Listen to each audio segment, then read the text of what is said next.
Hi everyone, this is Andrew Time. Welcome to my YouTube channel. Today I'm going to be talking about Gwent's release on the M1 Apple Silicon Mac.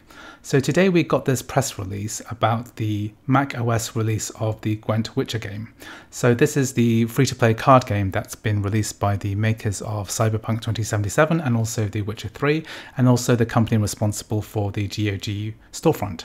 This press release is quite interesting because it shows that the game is being released on macOS, but in reality, it's only really compatible with M1 Apple Silicon chips. So if you have an Intel macOS device, like anything released before 2020, then this won't actually run natively on that computer.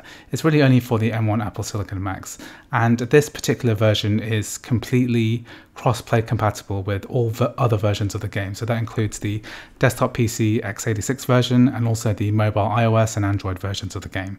So it's quite a good sign because it means that larger companies are taking the M1 Apple Silicon Mac quite seriously, and it's a sign of future porting. But the actual method that they've used to port the game is quite interesting. They haven't actually released it as a full desktop app. So I'll show you what I mean. If I go to the App Store here and search for the Gwent application, it's not actually on the App Store as a Mac app, but we have to actually download it as an iPhone, iPad app.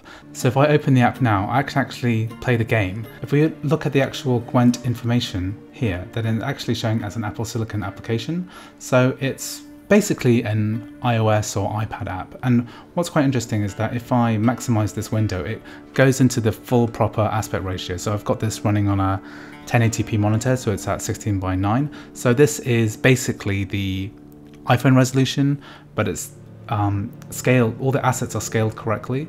Whereas on an iPad, it might be on a 4:3 aspect ratio. This is like the full 16:9 resolution aspect ratio. So it's quite interesting that they've done it this way. So I'm not actually sure why they've done it this way. Why haven't they just created a universal app where the Mac app is also the iPhone, iPad app as well?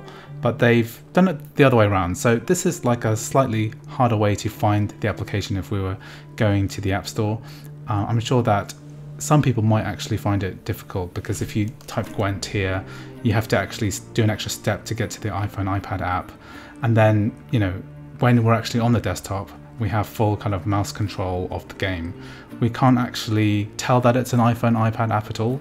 So it's a bit curious. I'm sure that it wouldn't be that hard to make a truly universal Mac app and for it to appear in the correct part of the store. But anyway, I just wanted to comment on this because it's quite an interesting development. It means that larger companies are actually putting their big multiplayer games like free-to-play card games. Maybe this will be a sign that other games are going to be released like this in the future. It's a bit curious that it's gone for this particular roundabout method of introducing native free-to-play multiplayer games like Gwent onto the Apple Silicon ecosystem. But anyway, I just wanted to bring your attention. If you found this video useful, please like and subscribe, and I'll see you in the next video.